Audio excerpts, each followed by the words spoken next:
September 21 ఆదివారం అమావాస్య సూర్యగ్రహణం. కొడుకులు ఉన్నవారు తప్పనిసరిగా ఈ పరిహారాన్ని పాటించాల్సిందే, లేదంటే కీడు జరుగుతుంది అని ప్రతి ఒక్కరూ కూడా వింటున్నారు కదండి.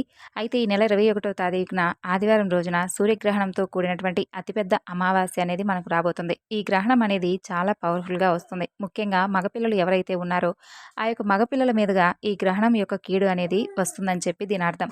మరి ఈ రోజున తప్పకుండా మగపిల్లలు ఉన్నటువంటి ప్రతి తల్లి కూడా ఈ చిన్న పరిహారం చేసుకోండి. ఎటువంటి కీడు కానీ, ఇబ్బందులు కానీ, సమస్యలు కానీ ఇటువంటివన్నీ కూడా మన నుండి దూరంగా పారిపోతాయి. ఎందుకంటే చాలామంది కూడా ఇటువంటివి నమ్మరండి. కొంతమంది నమ్మకంగా చేసుకుంటే తప్పకుండా మంచి ప్రతిఫలం అనేది ఉంటుంది. మరి ఆ విషయాలన్నీ కూడా ఈరోజు మనం ఈ వీడియోలో క్లియర్‌గా తెలుసుకుందాం. వీడియోను తప్పకుండా లైక్ చేసి సపోర్ట్ చేయండి. మీరు నమ్మినా నమ్మకపోయినా మీకు ఈ పరిహారం అనేది బాగా ఉపయోగపడుతుంది. ముఖ్యంగా ఖర్చు లేనటువంటి పరిహారం. ఎవరైనా కానీ పెద్దవాళ్ళు మనకు ఏదైనా ఒక మాట ఊరికే చెప్పరు కదా! ఏదో ఒక కారణం అనేది లేకుండా అనేది ఎవ్వరూ కూడా చెప్పరు. కాబట్టి తప్పకుండా ఏదైనా మనకొక మాట చెప్పారంటే పెద్దల మాట పెరుగన్నం మూట అంటారు. కాబట్టి ఏముందిలే అని చెప్పేసి దానిని పక్కన పడేయకుండా మగపిల్లలు ఉన్నటువంటి ప్రతి తల్లి కూడా ఈ చిన్న పరిహారం తప్పకుండా చేసుకోండి. ఇది చేయడం వల్ల ఎవరికీ కూడా నష్టమైతే జరగదండి. లాభమే ఉంటుంది. కానీ నష్టం మాత్రం ఖచ్చితంగా జరగదు. అందులోనూ ఇది అసలు ఖర్చు లేనటువంటి పరిహారం. మనం ఎంతో మంది దగ్గరికెళ్ళేసి రకరకాల పరిహారాలు చేపించుకుంటూ ఉంటాం. కానీ మన చేతులతో మనమే ఖర్చు లేకుండా చేసేటటువంటి ఒక చిన్న పరిహారం ద్వారా మన పిల్లల మీద ఉన్నటువంటి దిష్టి దోషాలన్నీ కూడా తొలగిపోతాయి. ఎందుకంటే మగపిల్లలంటే ఇంటికి చాలా ముఖ్యమైనటువంటి పాత్రను పోషిస్తూ ఉంటారు. ఇంటికి మగపిల్లవాడు చాలా ముఖ్యం. చాలామంది కూడా ఏంటంటే ఎన్నో బాధలు పడి మగపిల్లల కోసం ఎదురు చూసి మరి చాలా ఆశతో మగపిల్లలను కని పెంచుతూ ఉంటారు. కాబట్టి అటువంటి మగపిల్లలను చాలా జాగ్రత్తగా మనమైతే కాపాడుకోవాలి. కళ్ళు మొత్తం వాళ్ళ మీద పెట్టుకొని బ్రతుకుతూ ఉంటారు కొంతమంది. అలాంటి మగపిల్లలను మనం ఏంటంటే చిన్న చిన్న దిష్టి దోషాలు, అలాగే పరిహారాలు ఇలాంటివి ఖచ్చితంగా వాళ్ళకి మనం ఎటువంటి ఇబ్బందులు రాకుండా తప్పకుండా ప్రతి తల్లిదండ్రులు కూడా పెంచుకుంటూ ఉండాలి. అయితే ఇటువంటి ఈ మగపిల్లలు ఉన్నటువంటి తల్లిదండ్రులు ఖచ్చితంగా ముఖ్యమైనటువంటి పరిహారం ఈ రోజున చేసుకోవాలి. గ్రహణాలు ఏంటంటే మనకెప్పుడూ కూడా కీడుతో వస్తూ ఉంటాయి. కాబట్టి గ్రహణాల టైంలో ఒక్కొక్కసారి గ్రహణం అనేది ఒక్కొక్క రకంగా మనకేంటంటే కొంత చెడును తప్పకుండా సూచిస్తుందండి.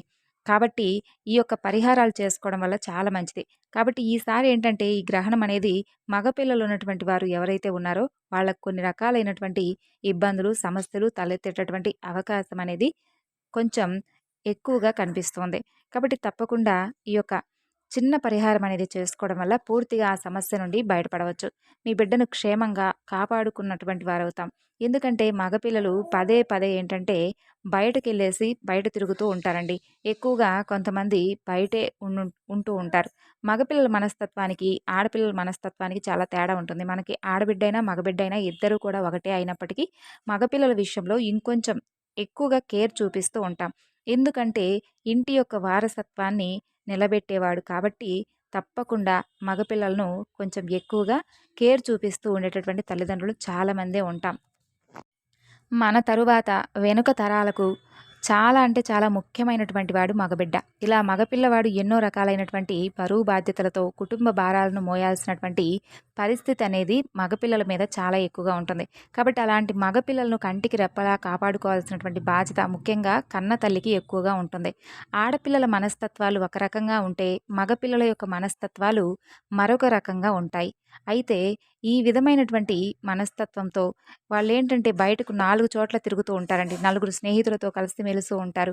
కాబట్టి ఎటువంటి చెడు అంటే గ్రహణం అనేది మనకు అనుకూలించినప్పుడు ఇలాంటి గ్రహణాల వల్ల ఏంటంటే వాళ్ళ యొక్క ఆలోచన విధానాలు, అలాగే వారి యొక్క మనస్తత్వం అనేది ఒక్కసారిగా కాకపోయినా ముందు ముందు రోజుల్లో మారిపోతూ చేంజ్ అవుతూ ఉంటాయి. మనం ఇలాంటి చిన్న చిన్న పరిహారాలు చేసుకొని ఆ దోషాలనేవి తీసేసుకోకపోతే వాళ్ళ యొక్క ఆలోచన విధానాలు పూర్తిగా మారిపోవడం, చెడు స్నేహాలు పట్టడం, పిల్లలు చేతికి అందకపోవడం, పెద్దవాళ్ళను లెక్క చేయకపోవడం, రకరకాల చెడు అలవాట్లను అలవాటు చేసుకుంటూ ఉంటారు. ఇలాంటివన్నీ కూడా జరుగుతూ వస్తాయి. కాబట్టి ఖచ్చితంగా మగపిల్లలకు ఈ పరిహారం అనేది తప్పకుండా చేసుకొని తీరండి. ఒకవేళ చేయకపోతే కీడు అనేది అలాగే దిష్టి దోషాలు, నరదృష్టి ఉంటాయండి. ముఖ్యంగా ఈ పరిహారం చేయడం వల్ల ఏంటంటే కీడుతో పాటుగా దిష్టి అనేదైతే ఏదైతే ఉంటుందో ఆ యొక్క దిష్టి కూడా పూర్తిగా పోతుంది. కాబట్టి ఖచ్చితంగా ఈ పరిహారం అనేది మగపిల్లలు ఉన్నటువంటి ప్రతి తల్లి కూడా పాటించి తీరాల్సిందే. మీకు మగబిడ్డలు ఒక్కరున్నా, ఇద్దరున్నా, ముగ్గురున్నా సరే మీరు ఈ ఒక్క పరిహారం కనుక చేసుకున్నట్లయితే వారిపై ఉన్నటువంటి దృష్టి దోషాలన్నీ తొలగిపోతాయి. మరి ఈ నెల రేపటి రోజున ఆదివారం రోజున ఏంటంటే సూర్యగ్రహణంతో కూడుకొని అమావాస్య అనేది ఏర్పడింది. కాబట్టి గ్రహణం ఎప్పుడూ కూడా చెడుననేది సూచిస్తుందని చెప్పి మనకు పెద్దవాళ్ళు ఎప్పుడూ కూడా చెబుతూనే ఉంటారు. కాబట్టి మీ ఇళ్లల్లో పెద్దవాళ్ళుంటే ఒక్కసారి వారిని కూడా అడిగి తెలుసుకోండి. వారు కూడా ఇదే చెప్తారు ఖచ్చితంగా. కాబట్టి గ్రహణాల టైంలో కొంచెం మగపిల్లలను జాగ్రత్తగా చూసుకోవడం, ఇలాంటివి ఈ దిష్టిలు, దోషాలు, పరిహారాలు చేసుకోవడం వల్ల చాలా మంచి జరుగుతుంది. అలాగే గర్భిణితో ఉన్నటువంటి స్త్రీలు కూడా బయటకు రాకుండా జాగ్రత్తలనేవి తప్పకుండా పాటించాలి. ఇలాంటివన్నీ కూడా ఏంటంటే మనం అనాది కాలంగా పాటిస్తూ ఉన్నటువంటి ఆచారాలు. ఈ గ్రహణం మనకు బయటకు పెద్దగా కనపడకపోయినా దీనివల్ల కీడైతే మాత్రం ఖచ్చితంగా ఉంటుంది. కాబట్టి గ్రహణాల సమయంలో అందరూ కూడా చాలా జాగ్రత్తగా ఉండాలి. గర్భిణీ స్త్రీలు ఎవరైతే ఉన్నారో వాళ్ళు కూడా బయటకు తిరగడం కానీ, ఏదన్నా ఇంట్లో కూడా అంటే అటు ఇటు తిరగడం కానీ ఇటువంటివన్నీ కూడా చెయ్యరు కూడాను. కాబట్టి పనులు చేయడం, కూరగాయలను కట్ చేయడం ఇలాంటి పనులు కూడా చేయకూడదు. అలాగే మిగిలిన వారు కూడా చాలా అంటే చాలా జాగ్రత్తగా ఉండాలి. ముఖ్యంగా ఈ యొక్క మగపిల్లలను ఎవరూ లేనటువంటి ప్రదేశాలకు పంపించడం అస్సలు చేయకండి. ఇక పిల్లలు కూడా ఏంటంటే ఒక్కొక్కసారి చూడండి ఉలిక్కి పడుతూ ఉంటారు, దడుచుకుంటూ ఉంటారు. కాస్త చిన్న పిల్లలుగా ఉన్నప్పుడు నిద్దట్లో ఉలిక్కి ఉలిక్కి పడటం, దడుచుకోవడం, సరిగ్గా తినకపోవడం, అలాగే తిండి మీద వారికి ధ్యాస లేకపోవడం, అంతేకాకుండా ఇవన్నీ ఏంటంటే ఇరుగు పొరుగు వారి యొక్క దిష్టి దోషాలు. అలాగే మన అనుకునే బంధువుల దృష్టి అవ్వచ్చు. మీ పిల్లోడు బాగున్నాడమ్మా, మీ పిల్లోడు బాగా మంచి ఎత్తుగా ఉన్నాడు, బొద్దుగా ఉన్నాడు, మీ పిల్లాడు చక్కగా బాగున్నాడు, బాగా చదువుతున్నాడు, మంచి మార్కులొస్తున్నాయి. అలాగే మీ పిల్లాడికి మంచిగా ఉద్యోగం వచ్చింది, చాలా ముచ్చటగా చూసేందుకు ముద్దుగా ఉన్నాడు. మీ యొక్క ఇంట్లో ఎవరూ కూడా మగపిల్లలు లేకపోవడం వల్ల ఇతనొక్కడే చాలా చక్కగా రన్ చేస్తాడు అని చెప్పి అనటం. లేకపోతే పెళ్లి చేసుకొని చక్కగా కాపురం చేసుకుంటున్నాడు. ఏ గొడవలు లేకుండా బాగా డబ్బులు సంపాదిస్తున్నాడు. వ్యాపారాల్లో బాగా కలిసొస్తుంది. అలాగే బండి కూడా చాలా చక్కగా నడుపుతాడు. కార్లు కొంటున్నాడు. పిల్లాడు అందంగా ఉన్నాడని చెప్పి కొంచెం పక్కనున్నటువంటి పిల్లల మీద కొంతమంది వ్యక్తుల కళ్ళు పడుతూ ఉంటాయి. కొంతమంది ఆడవాళ్ళ చూపులు పడవచ్చు. ఇలాంటివి జరుగుతూ ఉంటాయండి. చిన్న పిల్లలు, మగపిల్లల దగ్గర నుండి ఎదిగినటువంటి పిల్లల్లో కూడా ఇటువంటివి ఎక్కువగా కనిపిస్తూ ఉంటాయి. కాబట్టి ఈ పరిహారం వచ్చేటప్పటికి 6 సంవత్సరాల పిల్లవాడి దగ్గర నుండి 35 సంవత్సరాల యొక్క మగపిల్లలు ఉన్నటువంటి తల్లి తప్పకుండా ఈ యొక్క పరిహారం అనేది చేసుకునే తీరాలి. ఎందుకంటే బిడ్డ ఎంత ఎదిగినప్పటికీ కూడా ప్రతి తల్లికి కూడా చిన్న పిల్లవాడే. కాబట్టి మగపిల్లలు ఉన్నటువంటి ప్రతి తల్లి కూడా చేసుకోవచ్చు. చక్కగా ఈ అమావాస్య రోజు ఆదివారం కూడా బాగా కలిసొచ్చింది కాబట్టి అందరూ ఇంటి దగ్గరే ఉంటారు. మీరు ఆ రోజున చక్కగా ఈ పరిహారం అనేది చేసుకోవచ్చు. మరి ఆ పరిహారానికి సంబంధించినటువంటి ఏ ముఖ్యమైనటువంటి వస్తువులో కూడా తెలుసుకుందాం. అలా చేసుకొని ఈ గ్రహణం తాలూకు ఉన్నటువంటి కీడును, దోషం నుండి బయటపడండి. చాలా సింపుల్‌గా చేసుకునేటటువంటి పరిహారం ఇది. దీనికి పెద్దగా ఖర్చయితే ఏమి ఉండదు. అయితే ఏం చేస్తాంలో ఏముందిలే అని చెప్పేసి దయచేసి ఎవరు కూడా అనుకోకండి. ఒకవేళ మీకు అలాంటి నమ్మకం లేకుంటే వీడియోను మీరైతే స్కిప్ చేసుకోవచ్చు. ఎందుకంటే పిల్లలు కాస్త ఒక వయసుకొచ్చిన తర్వాత బళ్ళ మీద ఎక్కువగా తిరుగుతూ ఉంటారు. లేదంటే ఆ పని, ఈ పని అని చెప్పేసి 4 చోట్ల తిరుగుతూ ఉంటారు మగపిల్లలు. కాబట్టి బండ్లు నడుపుతూ ఉంటారు, కార్లు నడుపుతుంటారు. అలాంటి సమయంలో అనుకోకుండా తెలియకుండానే కొన్ని కొన్ని మన తప్పు లేకుండానే ప్రమాదాలనేవి తప్పకుండా ఎదురు పడుతూ ఉంటాయండి.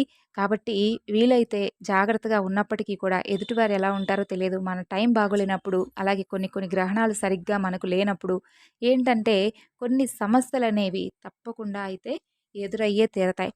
కాబట్టే ఏంటంటే ప్రమాదాల నుండి తప్పించుకోవడానికి ఇలాంటివి లేనిపోనివి వచ్చి నెత్తి మీద పడకుండా ఉండడానికి ఈ పరిహారం అనేది చాలా బాగా పనిచేస్తుంది. ఒక్కసారి ఈ యొక్క పరిహారం చేసుకుంటే అది కొన్ని నెలల పాటు మనకు ఉంటుందన్నమాట. ఒక్కొక్కసారి నిందల పాలైపోతూ ఉంటారు తెలియకుండా. అసలు మన బిడ్డ ఏ తప్పు చేయకుండా కూడా కొంతమంది వ్యక్తుల ద్వారా మాటలు పడవలసినటువంటి అవసరం కూడా ఏర్పడుతుంది.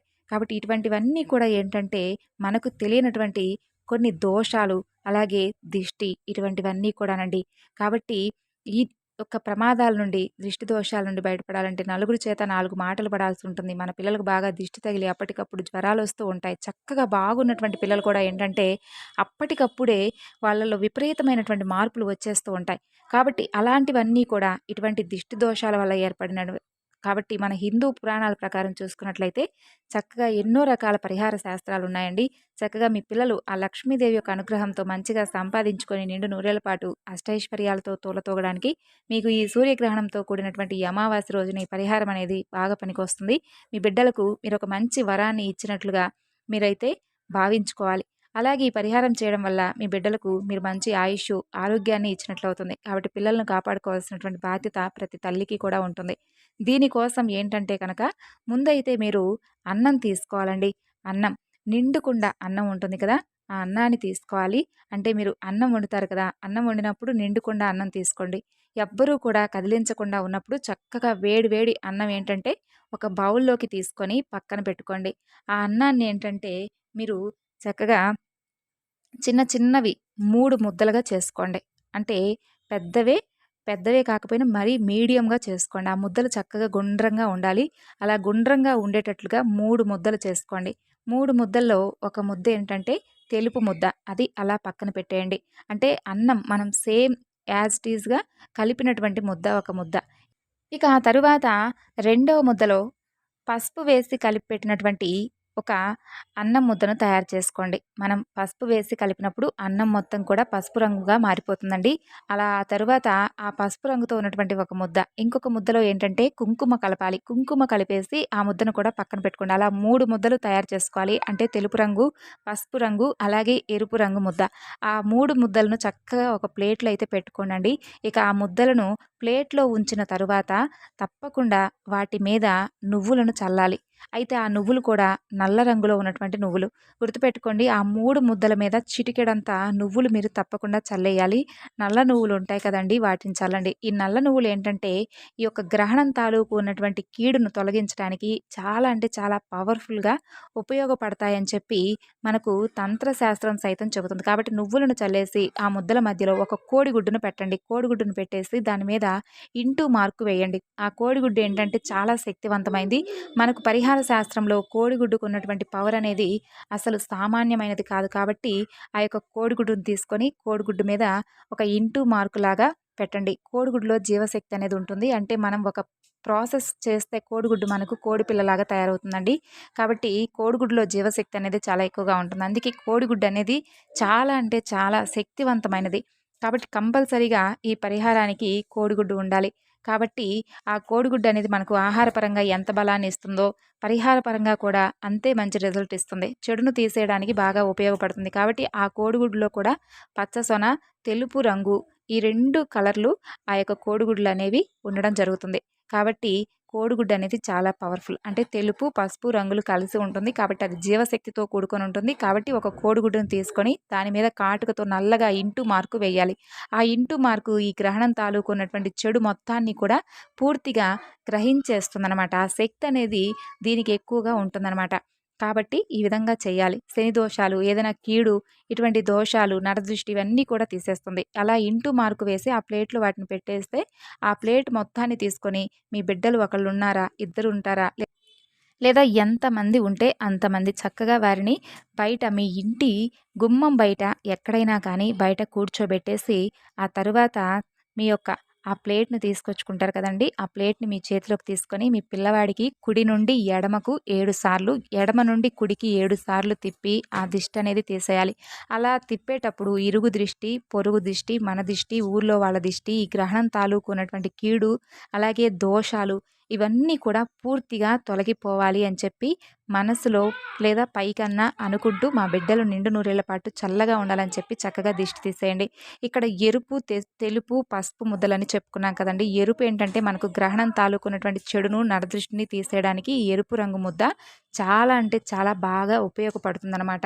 ఇక అలాగే ఇంకా ఇక వచ్చేసి పసుపు రంగు. పసుపు మంగళకరమైనది, శుభప్రదమైంది. మీ బిడ్డ జీవితంలో మంచిగా శుభకార్యాలు రావడానికి ఉపయోగపడుతుంది. ఇక తెలుపు ఏంటంటే తెలిసి తెలియక మీ బిడ్డలు ఏదైనా తాకినా, ఏదైనా తొక్కినా ఈ చెడు కళ్ళనేవి కూడా తొలగించుకోవడానికి ఈ తెలుపు రంగు ముద్దనేది బాగా ఉపయోగపడుతుందనమాట.